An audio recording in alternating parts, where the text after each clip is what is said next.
When you're considering a career opportunity outside your own company, especially one that requires a plane ride and an overnight stay, I want to give you some perspective. You're not just interviewing with a company, you're dealing with people. One or more people has invited you into the equivalent of their business home with the thought to bring you into their work family. On top of that, there's a whole host of people behind the scenes who are helping to coordinate your plane trip, your hotel stay, the interview agenda, and anything else that goes along with your visit. There's also a considerable financial expense associated with getting you to their location. The plane trip, the hotel stay, the whole 9 yards. Then consider the hourly rate of each person that you're meeting with throughout the process. If you're meeting with a VP of R&D or a chief operations officer, an hour of their time could be anywhere between $200 and $300 per hour. Multiply that out against the rest of the team, and that's a lot of money. There's a lot of resources going into bringing you in for an interview. It's the same with you on your end. You're taking PTO, time away from your family, the whole stress and strain of possibly leaving your company. I get it. So before you accept the invitation to fly out, before you get too far down the process, I'd suggest, in dating terms, before you even have the first kiss, I'd suggest this.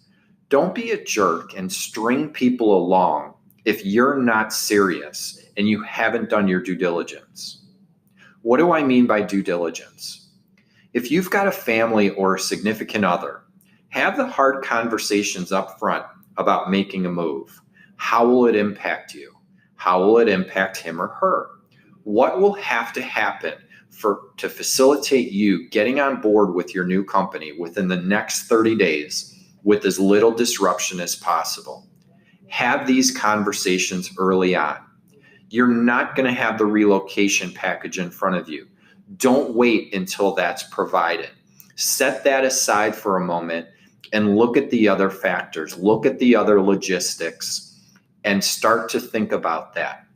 You're not going to get an offer with the relocation information up front. You're not going to get those numbers. So aside from that, do the due diligence necessary to figure out, money aside, relocation package aside, what's it going to take? Do the cost of living research, get comparables, talk to people in your network, get realistic, and get second and third opinions. Do this early. Don't spring anything on a recruiter or the hiring team when it comes to your compensation expectations. If you're going to negotiate, or, in some ways, to use the old saying, if you're going to fight, fight early. Get your terms out at the beginning. Not an ultimatum per se, but let them know that in order to make a change, you're going to need to see maybe a bump in your current package.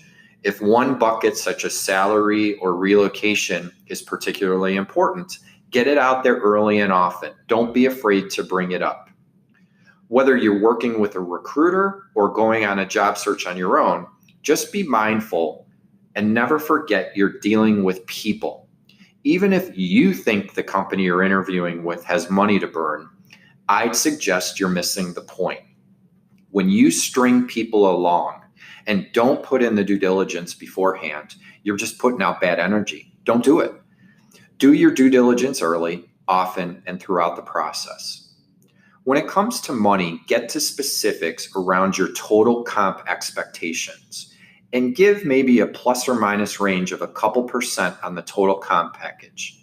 I'd suggest to be flexible to the best that you can to how it's structured and where it falls in the different buckets as far as bonus, straight base salary, relocation expenses, or what have you. But don't spring surprises on anyone. Does that make sense? If there's a lesson to take here, it's never to forget you're dealing with human beings during the interview process. Walk in their shoes, understand where they're coming from. Don't string people along, and don't come unprepared at offer time. And don't waste people's time.